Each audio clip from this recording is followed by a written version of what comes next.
गुरुकुल शिवगंज के रजत जयंती समारोह के अवसर पर इस उद्घाटन सत्र के मंच पर उपस्थित आदरणीय स्वामी सुमेधानंद जी महाराज, जो कि आज के इस कार्यक्रम के मुख्य अतिथि हैं, आदरणीय कुलपति महोदय, तिरुपति संस्कृत विश्वविद्यालय के जो कुलपति महोदय आज हमारे इस कार्यक्रम की हमारे मंच की इस समय हमारे शोभाएं हैं और हमें अपना आशीर्वाद देने के लिए उपस्थित हुए हैं, और आदरणीय आचार्य सत्यजीत जी, आदरणीय किशन गहलोत जी जो कि प्रधान हैं इस राजस्थान आर्य सभा के, और मंच पर उपस्थित सभी महानुभाव, मैं सभी के नाम लूँगा तो बहन जी ने सभी का स्वागत कर दिया। आदरणीय कन्हैया जी उपस्थित हैं, ओम मुनि जी हैं, हमारे शास्त्री जी हैं, वो सत्यदेव जी हैं, और उपस्थित हिमान जी, और जो मंच के समक्ष उपस्थित हैं हमारी पूज्य माता श्री प्यारी बेटियां।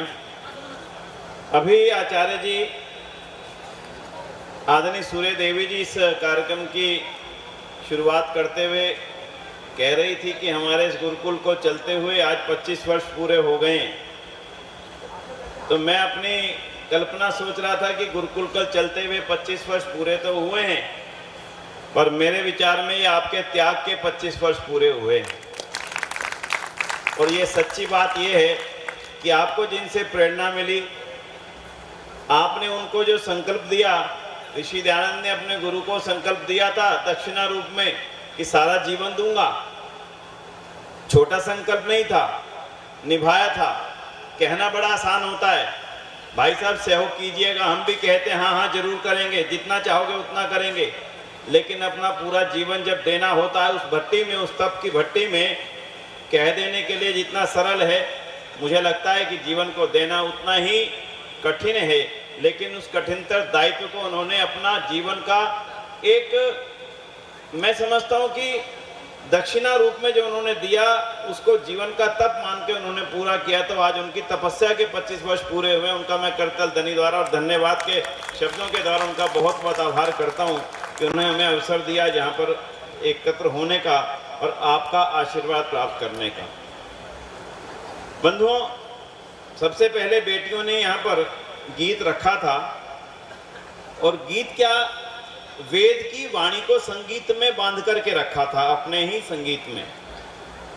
बेटियां तबला भी बजा रही थी, हारमोनियम भी बजा रही थी, सितार भी बजा रही थी, और उस परमपिता परमात्मा की वेद वाणी को गायन में यहाँ पर प्रस्तुत करने की, आज अगर आराम से विचार करके देखें तो देश में ऐसे कितने केंद्र हैं जहां पर उस वेद वाणी को उसी परमात्मा के दिए हुए संगीत में बांध करके प्रस्तुत करने का गुरुत्व दायित्व अगर हमारी बेटियां जहां सीख रही हो, ऐसे हमारे पास कितने केंद्र हैं। उनमें से एक विलक्षण केंद्र में आप और हम यहाँ पर बैठे हुए हैं। ये बात बिल्कुल ठीक कही आचार्य जी ने कि हम सब सौभाग्यशाली हैं कि यहाँ पर आज बैठ करके हमें उनका वो संगीत सुनने को मिल रहा है।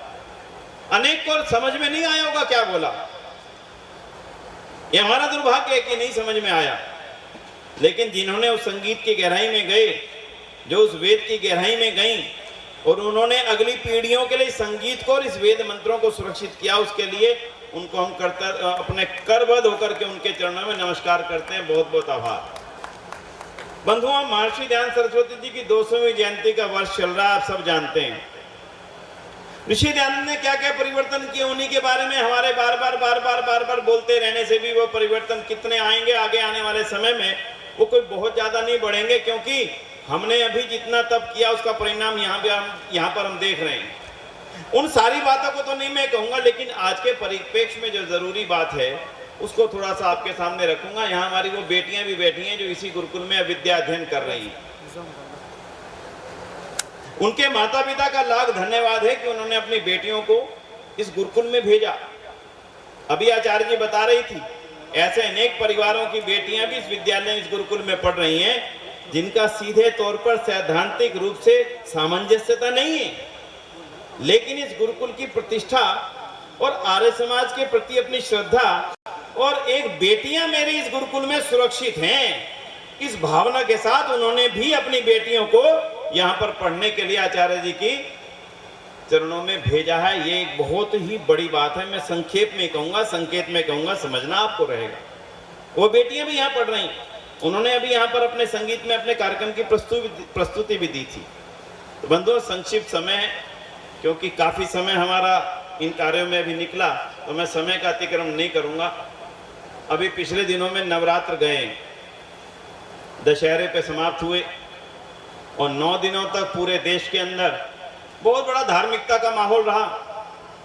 हर स्थान पर अलग अलग तरह से पूजाएं होती रही, अलग अलग तरह के डांडिया नृत्य आदि होते रहे। ना जाने किस किस तरह के कार्यक्रम जम्मू से लेकर के केरल तक अलग अलग तरीके से मनाए जाते हैं। उत्तर भारत में इनको, खासकर पंजाबी समुदाय में, और इस तरह पूरे उत्तर भारत में ही ले लें पूरी तौर पर, इनको मैं कहता हूँ 9 देवियों की पूजा के रूप में मनाया जाता है। अलग अलग दिन अखबारों के अंदर आता है, आज इस देवी की पूजा है, आज इस देवी की पूजा है, आज इस देवी की पूजा है, इस देवी की ये विशेषता, इस देवी की ये विशेषता। क्या लिखा जाता है, क्या नहीं लिखा जाता, उसमें क्या सच्चाई है, क्या सत्यता है, मैं इसके बारे में आज यहाँ जाकर के कुछ नहीं कहना चाहूँगा। लेकिन बंधुओं, यदि आज हम सब आर्य समाज के मंचों से भारत की जनता को, मानव जाति को ये संदेश दे सके कि उन देवियों की, जो 9 देवियों की आप पूजा करते हो, अलग अलग मंदिरों में लाखों करोड़ों रुपयों को चढ़ावा चढ़ता है, उन 9 देवियों की जगह पे अगर वास्तव में इन देवियों की पूजा करना चाहते हो तो वो देवियां हमारे आर्य समाज के कन्या गुरुकुलों की आचार्या ही हैं।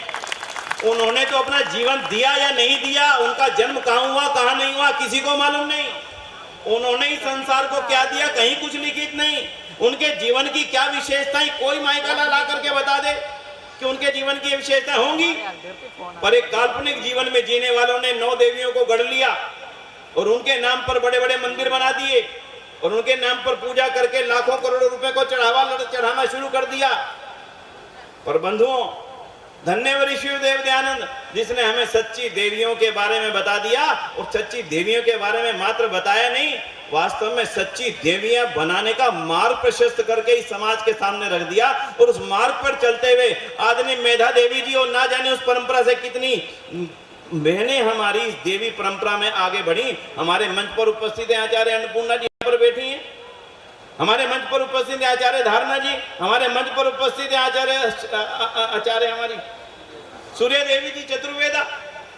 चाहे आप आचार्य नंदिता जी का नाम ले लें, चाहे आचार्य पूरी परंपरा का नाम ले लें, विचार करके देखना, मेरी बेटी, मेरी बहन यदि आज इस स्थान पर पहुंची हैं तो ऋषिवर देव दयानंद की उस देवी बनाने वाली उस परंपरा से पहुंची हैं। अगर आज भारत विश्व गुरु बनना चाहता है, बड़े लंबे लंबे नारे लगाए जाते हैं, भारत को विश्व गुरु बनाएंगे, निश्चित रूप से बन सकता है। भारत के अंदर वो गुण है कि विश्व गुरु बनने का सामर्थ्य इसके अंदर है, इसकी मिट्टी में वो गुण है। पैदा नहीं करने पड़ेंगे, अपने आप में है, थोड़ा सा उभारना पड़ेगा, थोड़ा सा निखारना पड़ेगा।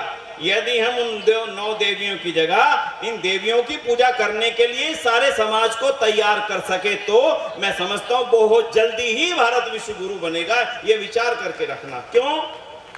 जो निर्माण हमारी बेटियों का इन विद्यालयों में, इन गुरुकुलों में हो सकता है,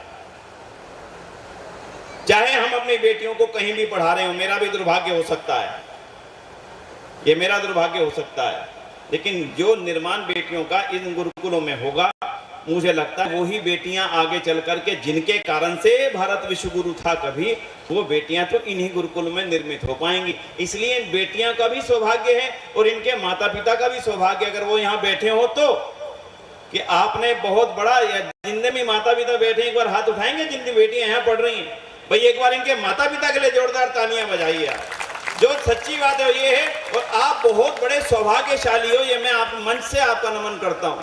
आपने अपनी बेटियों को ऐसे एक पारसमणि पत्थर के पास भेजा, उस पारसमणि ऋषिदान कहते हैं, उस पारसमणि से बनने पर, हाथ लगाने पर कोई सोना बनता हो ना बनता हो मुझे मालूम नहीं, देखा नहीं, लेकिन इस गुरुकुल जैसे पारसमणि के पास आपकी बेटियां निश्चित रूप से सोने जैसा निखर करके समाज को एक नया संदेश देने की योग्यता निश्चित रूप से रखेंगी। ऐसा विश्वास लेकर के आप यहां से जाइएगा।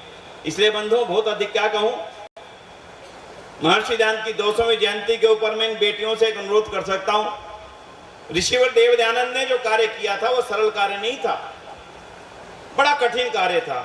बोले क्या कार्य था? उस समय ये कहना भी बड़ा मुश्किल था कि बेटियों को पढ़ाओ, मतलब ये बोल भी देता कोई, साइड करके बिठा दो, आ जाके बैठ जा भाई, तू ना तेरा गांव में काम है ना तेरा यहाँ पे काम, आ जाके बैठ जा, तेरा कोई काम नहीं है, तू धर्म की बात मत कर मुझसे। अगर कोई ये कह देता था कि बेटी को पढ़ाओ, बस इन 3 शब्दों से गांव निकाला तय था।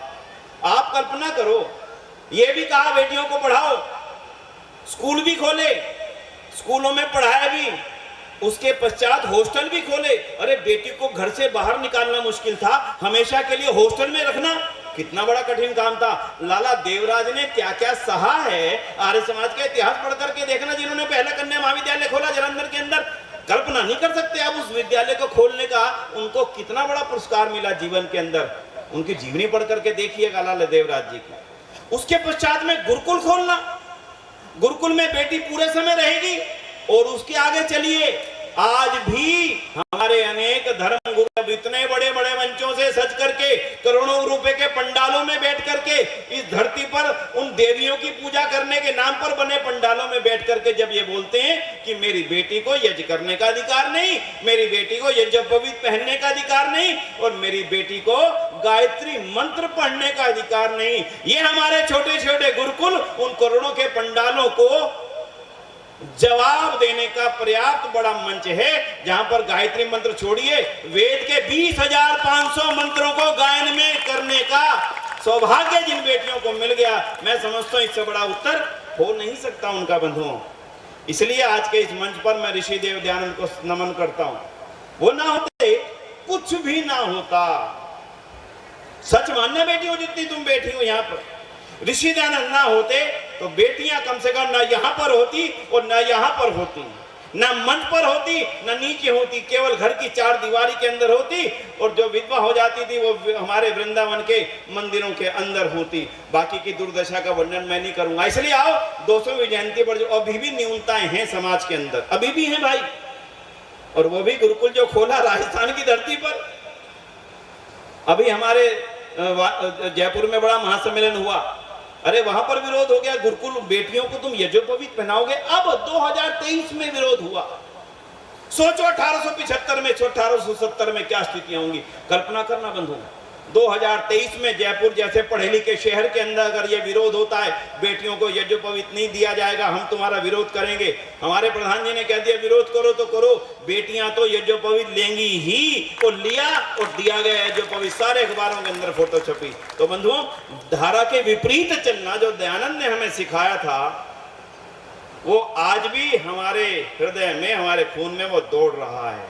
धाराएं कितनी विपरीत आ जाएं, हमने अपनी धारा को छोड़ना नहीं। अधिक नहीं कहूंगा। 200वीं जयंती के अवसर पर बहुत बड़े बड़े आयोजन आपके सामने आने वाले हैं, आप सब तैयार रहिएगा। टंकारा में बहुत बड़ा आयोजन होने वाला 10, 11, 12 फरवरी को, नोट कर लीजिए। 10, 11, 12 फरवरी पूरी दुनिया टंकारा में पहुंचेगी। आप सबने भी अभी से तैयारी करनी है, और आप तो वहां पहुंचेंगे, औरों को भी जिनको ला सकेंगे लाएंगे, और जिनके पास आप दयानंद को पहुंचाना चाहें उनके लिए मैं आपके पास एक छोटा सा रास्ता बता के अपनी बात को यहाँ विराम दूंगा। आप नंबर एक नोट कर लीजिए। एक मोबाइल में छोटा सा नंबर आपके माध्यम से हजारों लोगों तक ऋषि दान को पहुंचाने का काम करेगा।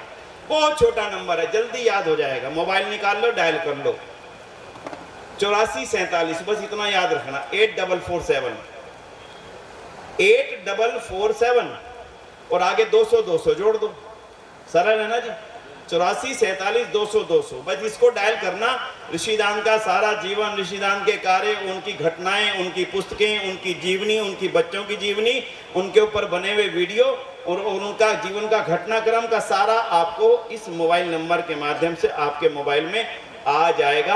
आप हजारों लोगों तक उस ऋषिदान को पहुंचाओ जिसने इस देश की परिवर्तन क्रांति को आरंभ किया था, और वो परिवर्तन क्रांति की राह अब भी लगातार आगे चलेगी। इन्हीं शब्दों के साथ मैं आपका बहुत बहुत आभार करता हूं, धन्यवाद करता हूं पूज्य आचार्य जी का, माननीय धर्मपाल आर्य जी का। उन्होंने कहा कि वो आज आ नहीं पाए, निश्चित रूप से आ नहीं सके, वो जिम्मेदारी मुझे उन्होंने दी कि आप जाओ। मैं आया हूँ यहाँ पर आपके दर्शन करके, पहली बार यहाँ पर आने को मुझे अवसर मिला।